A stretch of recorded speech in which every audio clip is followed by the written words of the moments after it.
எனக்கு ஹவுஸ் ஓனர்னாலே இப்போ அலர்ஜி தானே. நான் நினைக்கிறேன் நீ பண்றது ஹவுஸ் சர்ச் இல்லடா, எஸ்கேப் அட்டெம்ப்ட் மாதிரி இருக்கு.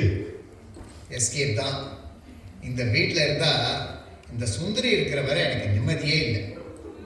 பிகே, ஒரு விஷயம் சீரியஸா சொல்றேன், கேட்டுக்கோ.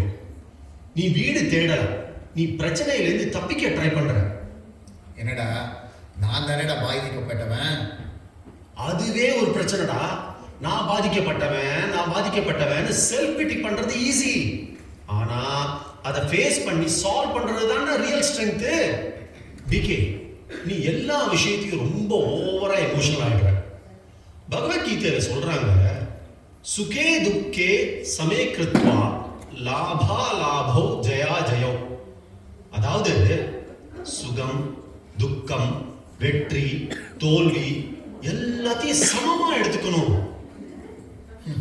அப்போ வீட்டை மாத்தாத, என்னையே மாத்திக்கோ அப்படின்னு சொல்றியா? எக்ஸாக்ட்லி. ஹவுஸ் சேஞ்ச் ஈஸியாச்சே, செல்ஃப் சேஞ்ச் தான் டிஃபிகல்ட்.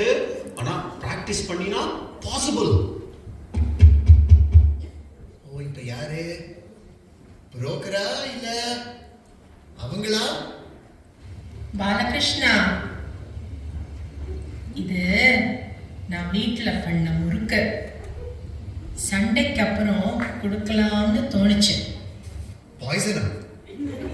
இல்ல, எக்ஸ்ட்ரா கிரன்ச்சி. அதுதான் என் வெப்பன்.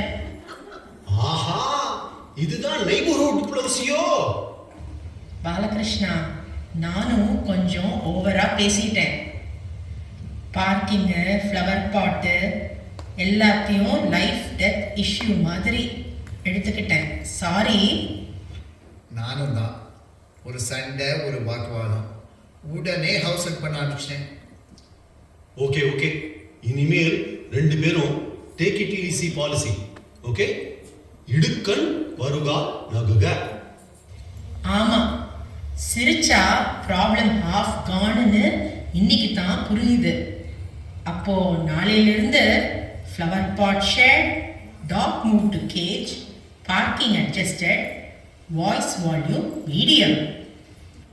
டீல். ஆனால் ஒரே ஒரு கண்டிஷன், உங்கள் முறுக்கு மாத்திரம் வீக்லி சப்ளை.